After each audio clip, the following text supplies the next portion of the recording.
د افغان کډوالو ملاتړ ادارې افغان ایوډ راپور ورکړی چې د امریکا حکومت غواړي د کډوالو د منلو کلنی حد له 2500 څخه تر 11500 کسانو ته لوړ کړي، خو تر اوسه پورې دا نه دی روښانه شوی چې افغان کډوال به هم په دې پروګرام کې شامل وي او کنه.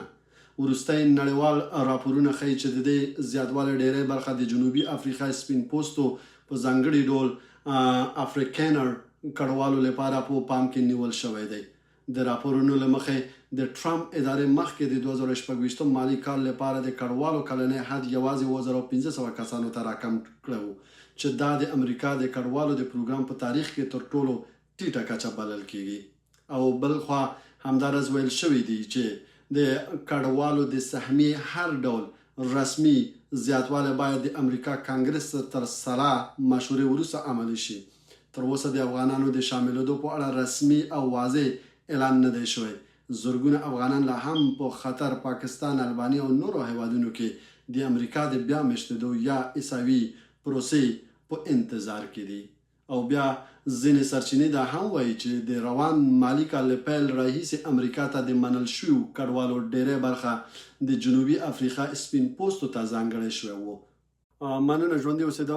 دوستانو دغه وروستی راپور چې امریکا غواړي د کډوالو هغه زیاتوالی چې فعلا دپاره 2500 دي، دغه غواړي دغه 11500 ته را جګ کړي، یعنې ډېر کړي هغه د کلنی دغه منلو اداره. او په دغه برخه کې چې تر اوسه پورې واضح دا نه دی بیان شوي چې دغه کې افغانان هم شامل دي او که نه په راتلونکي کې به دا شاید پته ولګېږي چې افغانان په دې کې به زیاتره اډ شي او که نه. خو تر اوسه پورې دا ویل شوي دي چې دا د جنوبي افریقا هغه سپین پوستو خلکو ته لپاره دا ځانګړی شوی دی او د هغوی لپاره دا سهمیه ورکړل شوی دی. خو تر اوسه پورې د افغانانو په اړه دې کې چا څرګندونه نه دی کړی.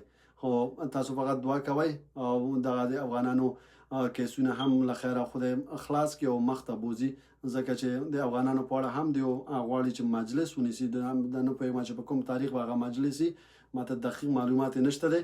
خدای دې وکړي چې په هغې کې د پالیسۍ کې لږ بدلون راشي او لږ زره د افغانانو لپاره د لاره بیرته پرانیزي او ویزې صادرول بیا شروع کړي، ځکه ډیری افغانان دي چې په درېیم هیواد کې اوسه پورې پاتې دي، هلته ناحقه مصرفونه کوي بیچارهګان او پراته دي او کیسونه یې همداسې لا پاتې دي. بس موږ هم خدای نه غواړو چې زر زر تاسو کار وشي او په خیر راشي امریکې ته او دلته خپل ژوند شروع کړئ. او بیا هم ډیره مننه، ژوندي اوسئ. مننه د تشویق او مننه د سپورټ سره مو. او که چېرته زما صفحې ته نوی راغلی یاستئ نو کولی شئ چې لایک فالو کړئ او د نورو دوستانو سره دغه ویډیو شریک کړئ تر څو دغه خبر څخه باخبر اوسئ. په خدای مو سپارمه، ژوندي اوسئ. السلام علیکم.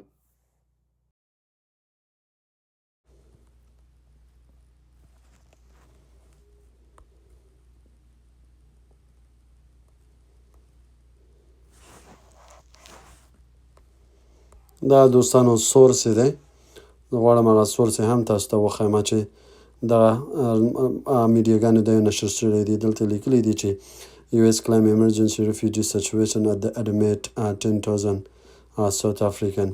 دا ټول هغه میډیاګانې دي چې ورباندې خبرې کړي دي او ورباندې خپور شوی دی. دغه خبرې چې مختلفې میډیاګانو لخوا نه دا نشر شوی دی، دا خبره دروغ نه دی او زه ځان نه یم لګیا.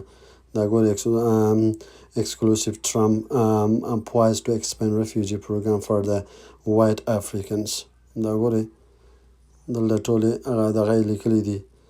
دا په واشنګټن رویټرز دغه یې نشر کړی دی، راپور یې ټول دې کې شامل دی.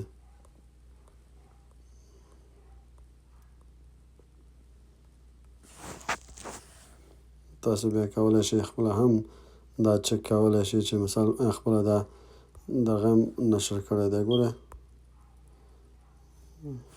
دا هم میډیا دی، بل ویډیو درته وښیمه چې رویټرز څه ویلي دي. دا د رویټرز خبره ده، white South African refugee program. ګورئ دا